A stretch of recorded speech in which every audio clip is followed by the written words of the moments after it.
Vijayanagara channel ವೀಕ್ಷಕರಿಗೆ ನಮಸ್ಕಾರ. ವಿಜಯನಗರ ವಾರ್ತೆಗಳಿಗೆ ಸ್ವಾಗತ. ಮುಖ್ಯಾಂಶಗಳು.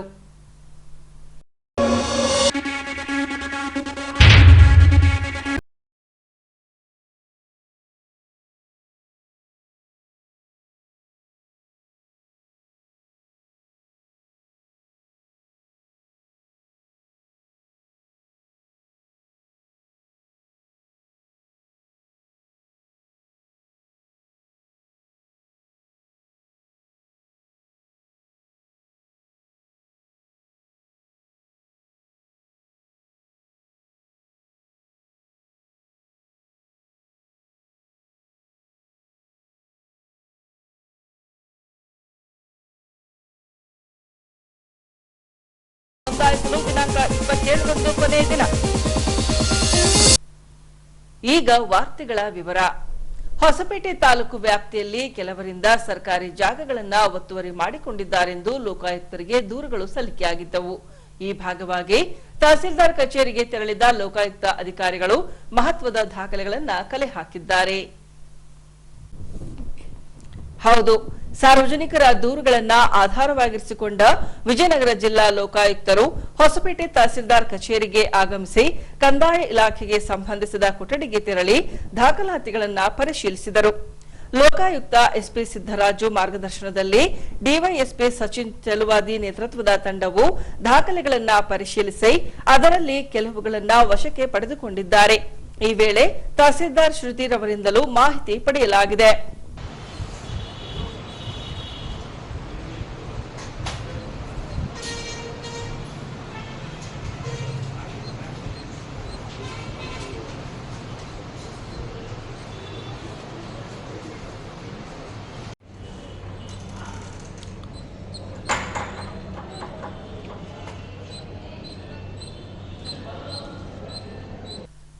ಹಗರಿಬೊಮ್ಮನಹಳ್ಳಿ ತಾಲೂಕಿನ ದಸ್ಪಾಮುರ ಗ್ರಾಮದ 20 ವರ್ಷದ ಶಾಂತ ಎಂಬ ಗರ್ಭಿಣಿ ಹೆರಿಗೆಗೆಂದು ನಗರದ ಎಂಸಿಎಚ್ ಆಸ್ಪತ್ರೆಯಲ್ಲಿ ದಾಖಲಾಗಿದ್ದಳು.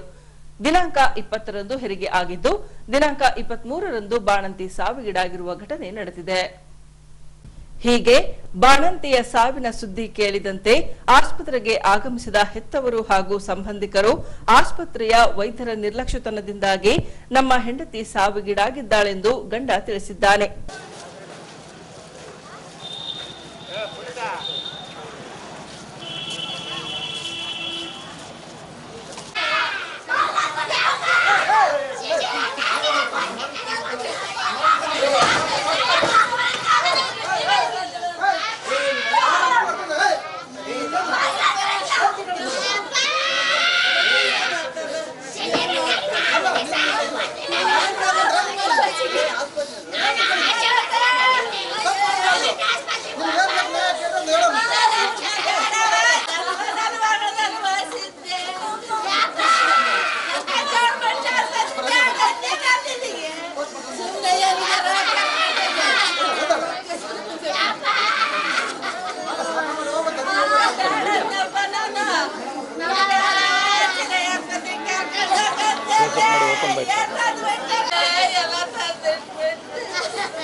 ಸರ್, ಭಾನುವಾರ ಬೆಳಿಗ್ಗೆ ಕರ್ಕೊಂಡ್ಬಂದಿದ್ದೀವಿ 4 ಗಂಟೆ ಸುಮಾರು.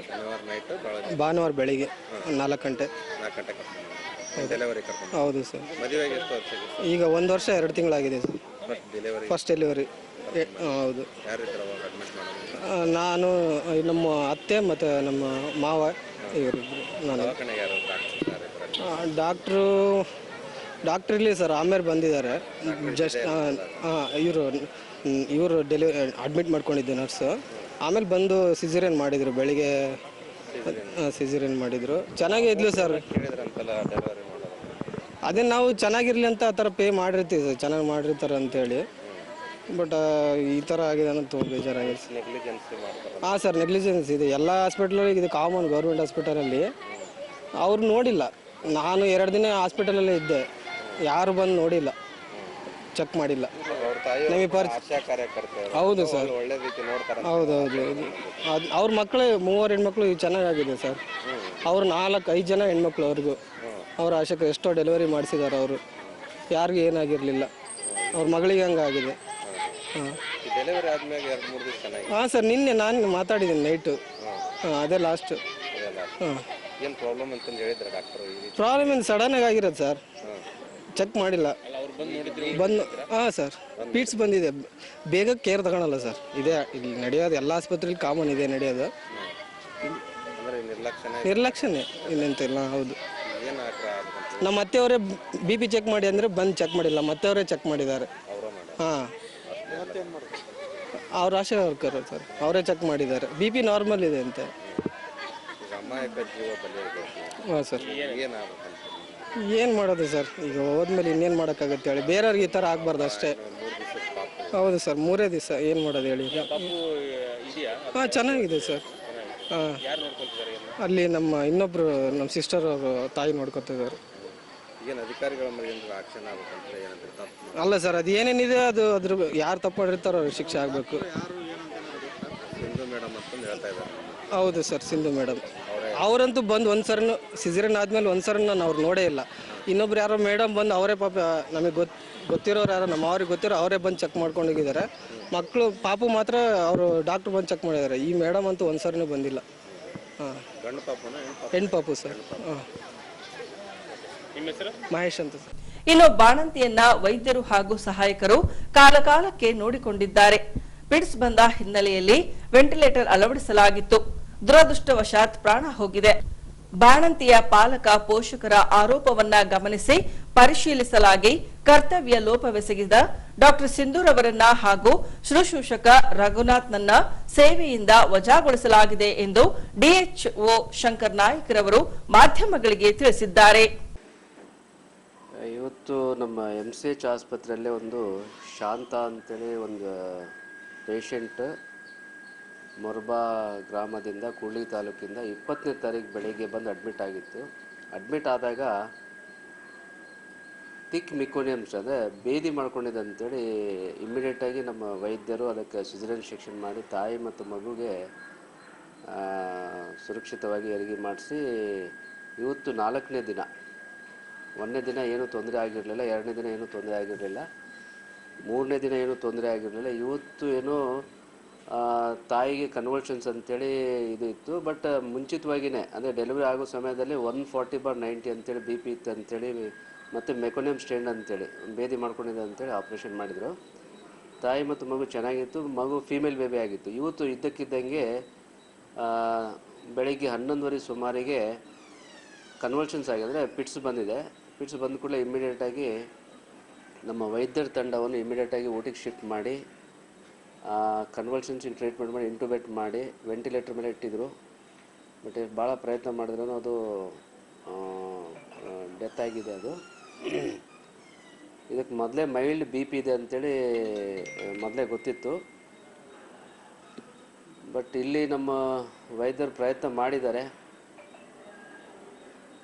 ಬಟ್ ಮಾನಿಟ್ರು ಕೆಲವು ಮಾಡಿದ್ದಾರೆ. ಬಟ್ ಕೆಲವು ಎಲ್ಲೋ ಒಂದು ಕಡೆ ಮಾನಿಟ್ರ್ ಆಗಿಲ್ಲ ಅಂತೇಳಿ ನಮ್ಮ ಹೊರಗಡೆಯಿಂದ ಕೇಳ್ಪಟ್ಟೆ.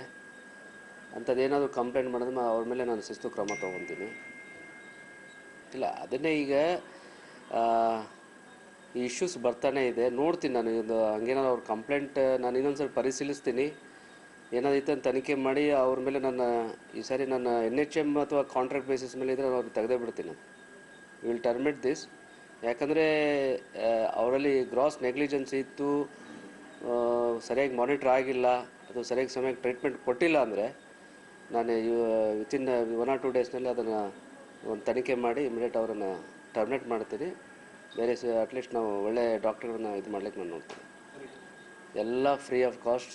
ನಮ್ಮ ಸರ್ಕಾರದಿಂದ ಯಾವುದೇ ಥರದ ಯಾರಿಗೂ ಜೀರೋ ಪಾಕೆಟ್ ಫೈನಾನ್ಸ್ ಅಂತ ಅಂದರೆ ಜೀರೋ ಎಕ್ಸ್ಪೆಂಡಿಚರ್ ಅಂತೇಳಿ ಯಾವುದೇ ಥರದ ಯಾರಿಗೂ ದುಡ್ಡು ತೊಗೋಬಾರ್ದು ಅಂತೇಳಿದೆ. ಯಾರೂ ತಗೋಬಾರ್ದು. ಯಾರಾದರೂ ಅಂಥದ್ದು ಕಂಡು ಬಂದಲ್ಲಿ ಅಥವಾ ಅಂಥದ್ದೇನಾದರೂ ಕಂಪ್ಲೇಂಟ್ ಬಂದರೆ ನಾನು ಅವ್ರ ಮೇಲೆ ಶಿಸ್ತು ಕ್ರಮ ತೊಗೊತೀನಿ. ಮತ್ತು ಅವ್ರೇನಾದರೂ ದುಡ್ಡು ತೊಗೊಂಡಿದ್ದಾರೆ ಅಂತೇಳಿ ಸಾಬೀತಾಯ್ತಪ್ಪ ಅಂದರೆ ಅವರು ಆ ಕೆಲಸದಿಂದ ಅವರಿಗೆ ನನ್ನ ತೆಗಿಲಿಕ್ಕೆ ಟರ್ಮಿನೇಟ್ ಮಾಡಲಿಕ್ಕೆ ನಾನು ಯಾವ ಹಿಂದೆ ನೋಡಲ್ಲ. ಹಾಗೇನಿಲ್ಲ, ನಮ್ಮ AMO ಇರ್ತಾರೆ, ಡಾಕ್ಟರ್ ಹರಿಪ್ರಸಾದ್ ಮತ್ತು ನೂರ್ ಅಂತೇಳಿ ಇರ್ತಾರೆ, ನೂರ್ ಭಾಷೆ ಅಂತೇಳಿ ಅವ್ರು ಮಾನಿಟರ್ ಮಾಡ್ತಾನೆ ಇದ್ದಾರೆ. ಹಂಗೇನಾದರೂ ಇತ್ತಪ್ಪ ಅಂದರೆ ಏನಾದರೂ ನೆಗ್ಲಿಜೆನ್ಸ್ ಇತ್ತು, ಹಂಗೇನೋ ಕಂಡು ಬಂದಲ್ಲಿ ಗ್ರೂಪ್ ಡಿಸ್ ಇರಲಿ ಅಥವಾ ಸ್ಟಾಫ್ ನರ್ಸ್ ಇರಲಿ ಅಥವಾ ವೈದ್ಯರಿರಲಿ ಯಾವುದೇ ಸಿಬ್ಬಂದಿ ಇರಲಿ ಹಂಗೇನಾದರೂ ಸರಿಯಾದ ರೀತಿಯಿಂದನೂ ಗೈಡ್ ಮಾಡಲಿಲ್ಲ, ಟ್ರೀಟ್ಮೆಂಟ್ ಕೊಡಲಿಲ್ಲಪ್ಪ ಅಂದರೆ ಈ ಸಾರಿ ನಾನು ಸ್ಟ್ರಿಕ್ಟಾಗಿ ಒಂದು ತಂಡವನ್ನು ತನಿಖೆ ಮಾಡಿಸಿ ಅವ್ರ ಮೇಲೆ ಸೂಕ್ತ ಕ್ರಮ ತೊಗೊಂಡು ಕೊನೆಗೆ NHM ಕಾಂಟ್ರಾಕ್ಟ್ ಬೇಸಿಸ್ ಮೇಲೆ ಇತ್ತಂದರೆ ಅವ್ರಿಗೆ ತೆಗೆಯೋ ವ್ಯವಸ್ಥೆನೂ ಮಾಡಿಕೊಡ್ತೀನಿ. ಇಲ್ಲ ಅಂತ ಯಾರಿಗೂ ಇದಿರಂಗಿಲ್ಲ. ಅವರು ಏನಾದರೂ ಅಲ್ಲಿ ಗ್ರೂಪ್ ಡಿಸು ಸ್ಟಾಫ್ ನರ್ಸು ಅಲ್ಲಿ ಏನು ಆಪ್ರೇಟ್ ಮಾಡ್ತಕ್ಕಂಥ ವೈದ್ಯರು ಏನಾದರೂ ಇದರಲ್ಲಿ ಪಾಲ್ಗೊಂಡಿದ್ದಾರೆ, ಬೇರೆ AMO ಇರಲಿ RMO ಇರಲಿ ಡಿಸ್ಟ್ರಿಕ್ಟ್ ಸರ್ಜನ್ DHO ಇರಲಿ ಅಂತ ಯಾವ ಇಲ್ಲ, ಇಲ್ಲಿ ನಡೆಯಂಗಿಲ್ಲ ಅಂಥವು. ಅವ್ರು ಏನಾದರೂ ಅಲ್ಲಿ ಏನಾದರೂ ಮಾಡಿಕೊಂಡಿದ್ದರೆ ಅದು ಏನಾದರೂ ನನ್ನ ಗಮನಕ್ಕಿರಲಿ, ನಮ್ಮ ನಾಳೆ ಎನ್ಕ್ವೈರಿ ಏನು ಮಾಡಿಸ್ತೀವಿ ಅದರಲ್ಲಿ ಏನೋ ಸಾಬೀತಾಗಬೇಕಂದ್ರೆ ಯಾರೇ ಇರಲಿ, ಅವರು ಗ್ರೂಪ್ ಡಿ ಇರಲಿ ಸ್ಟಾಫ್ ನರ್ಸ್ ಇರಲಿ ಅಥವಾ ಡಾಕ್ಟ್ರ್ ಇರಲಿ, ಅವ್ರ ಮೇಲೆ ಏನು ಕ್ರಮ ತಗೋಬೇಕು ಅದು ತಗೊಳ್ತೀವಿ. ಹೊಸಪೇಟೆಯ ರೋಟರಿ ಕ್ಲಬ್ ಹಂಪಿ ಪಲ್ಸ್ನಿಂದ ಹಲವು ಸಮಾಜಮುಖಿ ಕಾರ್ಯಗಳನ್ನು ಮಾಡಿಕೊಂಡು ಬರಲಾಗ್ತಿದೆ. ಹೀಗೆ ದಿನಾಂಕ 23ರಂದು MJ ನಗರದಲ್ಲಿ ಉಚಿತ ವೈದ್ಯಕೀಯ ತಪಾಸಣೆ ಶಿಬಿರವನ್ನು ನಡೆಸಲಾಗಿದೆ. ಹೀಗೆ MJ ನಗರದ 12 ಕ್ರಾಸ್ನಲ್ಲಿ ಬರುವ ಕೋನಿ ಆಂಗ್ಲ ಮಾಧ್ಯಮ ಶಾಲಾ ಆವರಣದಲ್ಲಿ ರೋಟರಿ ಕ್ಲಬ್ ಹಂಪಿ ಪಲ್ಸ್ನಿಂದ ಉಚಿತ ವೈದ್ಯಕೀಯ ತಪಾಸಣೆ ಶಿಬಿರವನ್ನ ಕೈಗೊಳ್ಳಲಾಗಿತ್ತು.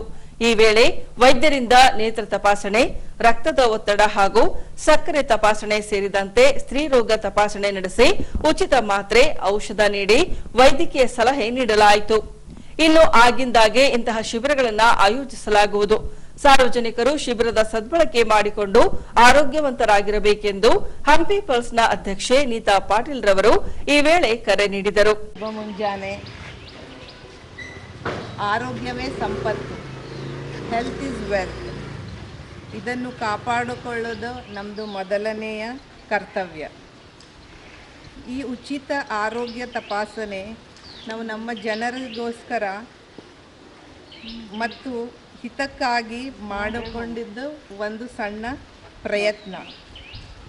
I, Neeta Patil, President, on behalf of Rotary Club of Hampi Pulse, I extend a heartful welcome to our respected advisor, Srimati Kamla Gumaste. It is meant to encourage health care before regular checkups, help defective ಏನೂ ನಿಮ್ಮದು problems ಇದ್ದರೆ health checkup ಮೊದಲೇ ಮಾಡೋದು ಒಳ್ಳೆಯದು. ಅಂದರೆ ನೀವು ಆರಾಮಿಲ್ದಾಗೆ ಮಾಡ್ಕೋಬೇಕಂತೇನಿಲ್ಲ, ಮೊದಲೇ ನೀವು ಶುಗರು BP ಐತೇನಂತ ಗೊತ್ತಾದರೆ ನೀವು ಜಲ್ದಿ ಅದರ ಟ್ರೀಟ್ಮೆಂಟ್ ತೊಗೊಂಡು ಆರಾಮಾಗಿರ್ಬೋದು. Let us fully take use of this opportunity and spread the message to our family and friends that good health is the foundation of happy life and a strong community. So always be happy, healthy and enjoy life to the fullest. Once again, I thank everyone for your presence. ಆಮೇಲೆ blood test, ರಕ್ತ ಪರೀಕ್ಷಾ ಎಲ್ಲ RP ಹಾಸ್ಪಿಟಲ್ನಾಗೆ ಭಾಳ ಕಮ್ಮಿ ಬೆಲೆಯಲ್ಲಿ ಮತ್ತು free checkup ಇರ್ತದೆ. ಕಣ್ಣಿನ ತಪಾಸಣೆ ಆದಮೇಲೆ ಯಾರಿಗೂ ಕ್ಯಾಟ್ರಾಕ್ಟ್ ಅದು ಇದ್ದರೆ ಫ್ರೀ ಆಪ್ರೇಷನ್ ಎಲ್ಲ ಮಾಡ್ತೇವೆ. ಅವ್ರದ್ದೆಲ್ಲ 2-3 ದಿವಸ ಅವ್ರದ್ದು ಏನೇನು ಆರೋಗ್ಯ ಐತಿ, ಅವ್ರದ್ದು ಊಟ, ಸ್ಪೆಕ್ಸು, ಗುಳಿಗೆ ಏನಿದ್ದಿದ್ದೆಲ್ಲ ಕೊಡ್ತೇವೆ. ಸೊ ಯಾವಾಗಲೂ ಇಲ್ಲಿ ಒಂದೇ ದಿವಸ ಇದೆ, ಬಟ್ ಆಮೇಲೆ ನೀವು ನಮ್ಮ ಸ್ಟೇಷನ್ ರೋಡ್ ರೋಟ್ರಿ ಕ್ಲಬ್ಬಿಗೆ ಬಂದರೆ ಎಲ್ಲ ಫೆಸಿಲಿಟೀಸ್ ಸಿಗ್ತದೆ. Thank you. ಇನ್ನು ಹಂಪಿ ಪಲ್ಸ್ನ ಸಮಾಜಮುಖಿ ಸೇವೆಗೆ ಸಾರ್ವಜನಿಕರು ಈ ವೇಳೆ ಅಭಿನಂದಿಸಿದ್ದಾರೆ. ರೋಟ್ರಿ ಪಲ್ಸ್ ಕ್ಲಬ್ ಏನಿದೆಯಲ್ಲ, ರೋಟ್ರಿ ವತಿಯಿಂದ ಇದು ಮಾಡ್ತಾ ಇರೋದು ಗ್ರೇಟ್ ಜಾಬ್ ಇದೆ. ಇದು ಒಂದು ಒಳ್ಳೆಯ ಅಪಾರ್ಚುನಿಟಿ ತೊಗೊಳ್ಬೇಕು. ಯಾಕಂದ್ರೆ ಒಂದು ಕಣ್ಣು ಆಪರೇಷನ್ ನಾವು ಮಾಡ್ಕೋಬೇಕು ಅಥವಾ ಕ್ಯಾಟ್ರಾಕ್ಟ್ ಏನಾದ್ರು ತೆಗಿಬೇಕಂದ್ರೆ ಇವತ್ತು 30,000ದಿಂದ 40,000-50,000ವರೆಗೆ ಆಗಿ ಹೋಗಿಬಿಡುತ್ತೆ. ಇಲ್ಲಿ ಇಷ್ಟೆಲ್ಲ ಫ್ರೀ ಕೊಡ್ತಾ ಇದ್ದಾರೆ. ಬ್ಲಡ್ ಟೆಸ್ಟ್ ಆಗಲಿ ಇದಾಗಲಿ ಪ್ರತಿಯೊಂದು ಫ್ರೀ ಕೊಡಬೇಕಾದ್ರೆ ಅದನ್ನು ಒಳ್ಳೆಯ ಅಪಾರ್ಚುನಿಟಿ ಐತಿ, ಎಲ್ಲರೂ ತೊಗೊಳ್ಬೇಕು. ಒಂದು ಸಲ ಇಲ್ಲಿ ನಮ್ಮಲ್ಲಿ ಹೆಂಗಂದರೆ ಫ್ರೀ ಇದೆ ಅಂದರೆ ನೆಗ್ಲೆಕ್ಟ್ ಮಾಡ್ತಾಯಿದ್ದಾರೆ. ಅದೇ ದುಡ್ಡು ಕೊಟ್ಬಿಟ್ಟು ಎಲ್ಲೆಲ್ಲೋ ಸಾಲ ಮಾಡಿಬಿಟ್ಟು ಹೋಗ್ಬಿಟ್ಟು ಅಲ್ಲಿ ಆಸ್ಪತ್ರೆಗೆ ಎಷ್ಟೊಂದು ದುಡ್ಡು ಖರ್ಚು ಮಾಡ್ಕೊಂಡು ಬರ್ತಾರೆ. ಬಟ್ ಇದೊಂದು ಒಳ್ಳೆಯ ಅಪಾರ್ಚುನಿಟಿ ಐತಿ, ಇದು ತೊಗೊಳ್ಬೇಕು. ಭಾಳ ಜನ ನೆಗ್ಲೆಕ್ಟ್ ಮಾಡ್ತಾರೆ, ಫ್ರೀ ಅಂದ ತಕ್ಷಣ ನೆಗ್ಲೆಕ್ಟ್ ಮಾಡ್ತಾರೆ. ಆದರೆ ಇದು ಚಲೋ ಅಪಾರ್ಚುನಿಟಿ ಐತಿ, ಇದು ಚೆನ್ನಾಗಿ ಉಪಯೋಗಿಸ್ಕೊಳ್ರಿ ಇದನ್ನು. ಸೊ ಇದು ಹೇಳಿ ಇನ್ನೂ ಒಂದೆರಡು ಮಾತು.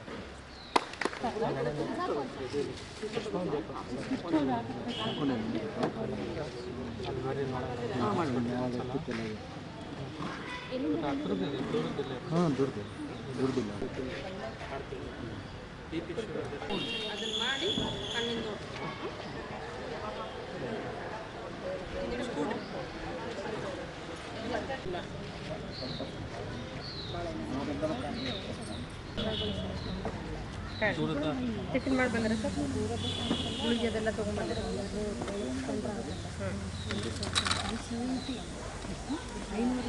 ಶುಗರ್ ಇದೆ ನಿಮಗೆ? ಹೌದು, ಶುಗರ್ ಭಾಳ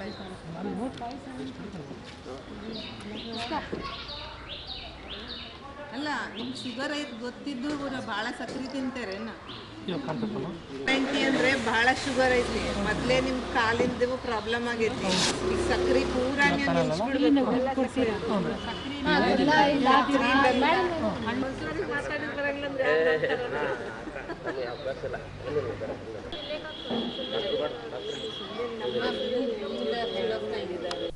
ಈಗ ಸಾಮೂಹಿಕ ವಿವಾಹ ಕುರಿತು ಪ್ರಕಟಣೆ. ಹೊಸಪೇಟೆ ಕೊಟ್ಟೂರುಸ್ವಾಮಿ ಮಠದಿಂದ ಪ್ರತಿ ವರ್ಷ ಬಸವೇಶ್ವರರ ಜಯಂತಿಯನ್ನ ನಡೆಸಿಕೊಂಡು ಬರಲಾಗುತ್ತದೆ. ಇದೇ ಶುಭ ದಿನದಂದು 52ನೇ ಸರ್ವಧರ್ಮ ಸಾಮೂಹಿಕ ವಿವಾಹಗಳನ್ನು ನಡೆಸಲಾಗುತ್ತದೆ. ಹೀಗೆ ದಿನಾಂಕ 30ರಂದು ಬಸವೇಶ್ವರರ ಜಯಂತಿ ದಿನದಂದು ಸರ್ವಧರ್ಮ ಸಾಮೂಹಿಕ ವಿವಾಹ ನಡೆಸಲಾಗುವುದು. ಹಾಗಾಗಿ ಕಾನೂನುಬದ್ಧವಾಗಿ ಅರ್ಹ ವಧುವರರು ಇದೇ ತಿಂಗಳು 27ರೊಳಗಾಗಿ ತಮ್ಮ ಹೆಸರನ್ನ ನೋಂದಾಯಿಸಬಹುದಾಗಿದೆ. ಸರ್ವಧರ್ಮ ಸಾಮೂಹಿಕ ವಿವಾಹದಲ್ಲಿ ಪಾಲ್ಗೊಂಡ ವಧುವರರಿಗೆ ಶ್ರೀಮಠದಿಂದ ಧೋತಿ, ಶಾಲು, ಬಾಸಿಂಗ, ಸೀರೆ, ರವಿಕೆ, ಕಣ, ಕಾಲುಂಗುರ ಹಾಗೂ ಮಂಗಳಸೂತ್ರ ಸೇರಿದಂತೆ ಹೂವಿನ ಹಾರಗಳನ್ನು ನೀಡಲಾಗುವುದೆಂದು ಕೊಟ್ಟೂರುಸ್ವಾಮಿ ಮಠದ ಆಡಳಿತ ಮಂಡಳಿ ತಿಳಿಸಿದೆ. ಈಗ ಪೊಲೀಸ್ ಪ್ರಕಟಣೆ. ಎಷ್ಟೇ ಹಳೆಯ ಬಂಗಾರವಿರ್ಲಿ, ಪಾಲಿಶ್ ಮಾಡಿದ ಮೇಲೆ ಹೊಸದೇ ರೀತಿಯಲ್ಲಿ ಕಾಣ್ತದೆ ತಾಯಿ, ನೋಡಿ.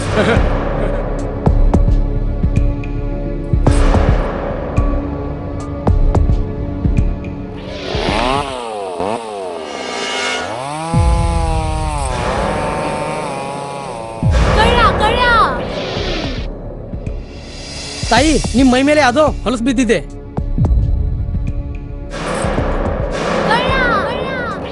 ಇಲ್ಲಿ ತಾಯಿ, ನಾನು ಪೊಲೀಸ್. ಅಲ್ಲಿ ಮುಂದೆ ದಾರಿಲಿ ದೊಡ್ಡ ಗಲಾಟೆ ಆಗಿದೆ.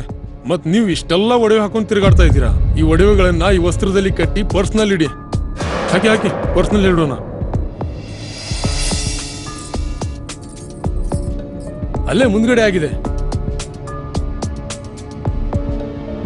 ಇದು ತಗೊಳ್ಳಿ ತಾಯಿ, ನಾನು ಬರ್ತೀನಿ. ಈ ಕಡೆಯಿಂದ ಹೋಗಿ.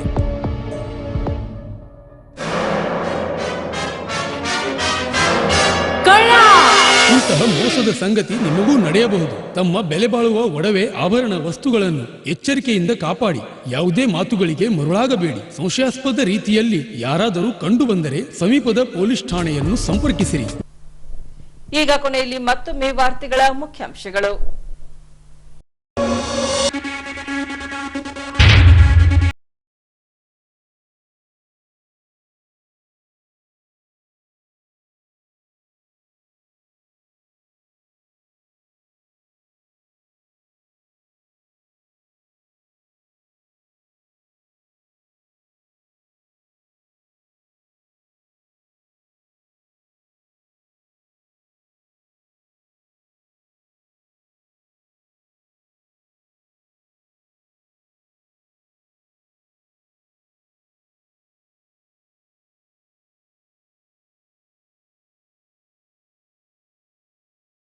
ಸಾಮೂಹಿಕ ವಿವಾಹ ಹೆಸರು ನೋಂದಾಯಿಸಲು ದಿನಾಂಕ 27ರಂದು ಕೊನೆಯ ದಿನ.